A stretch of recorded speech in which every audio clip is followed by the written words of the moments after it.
On July 14, 2011, French international Patrick Vieira traded in his boots for the lead role with Manchester City's elite development squad. One of his first tasks was to lure another French international in need of a role model and develop him into the world-class talent he's capable of becoming. Will Patrick Vieira be surpassed by his protege, Samir Nasri?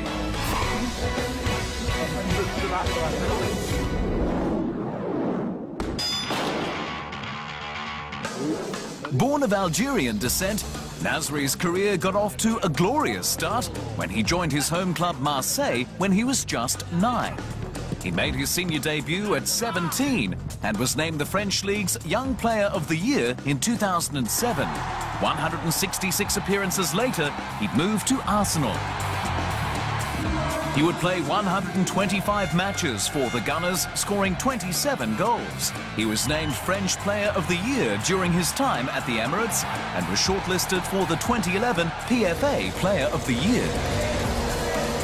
But when he followed Vieira's advice and moved to Manchester City, Arsenal fans claimed his decision was based on money and greed, labelling Samir Kashmir.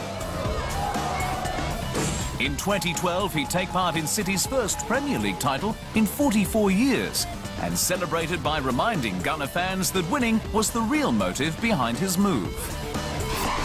If there's anyone who knows life in North London, it's Patrick Vieira. Captaining them to an historic undefeated season in 2004, Vieira would win 3 Premier League titles, 4 FA Cups and 4 Community Shields.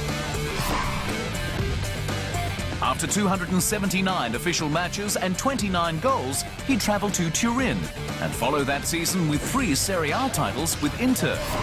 Finally, the move to Manchester City, where he's now in charge of the club's elite development squad and the challenge of getting the most out of Samir Nasri. Patrick Vieira represents France's most successful international run. He was a key part in winning a World Cup in '98, a European Championship in 2000, and the 2001 Confederations Cup.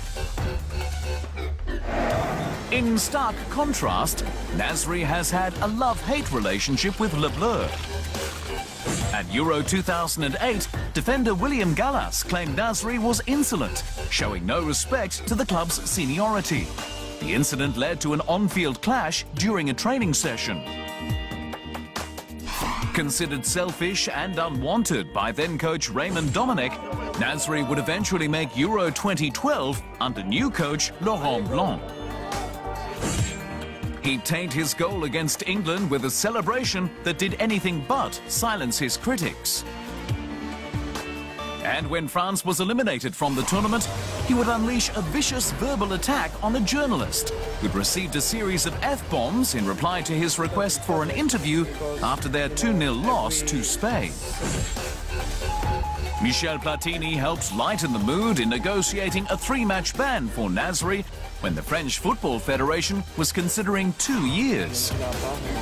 Nasri claims to be more mature now and has even garnered the French captain's armband, worn once upon a time by Patrick Vieira. Patrick Vieira is respected just as much off the field as he was on it. He epitomizes the African dream. The poor boy from Senegal is now a multi-millionaire and always willing to give back to the country of his birth. He's an FAO Goodwill Ambassador. He's created a football academy, the Dimabars, in the small town of Sali, and has played in numerous charity matches to raise awareness for anything from building hospitals to fighting hunger.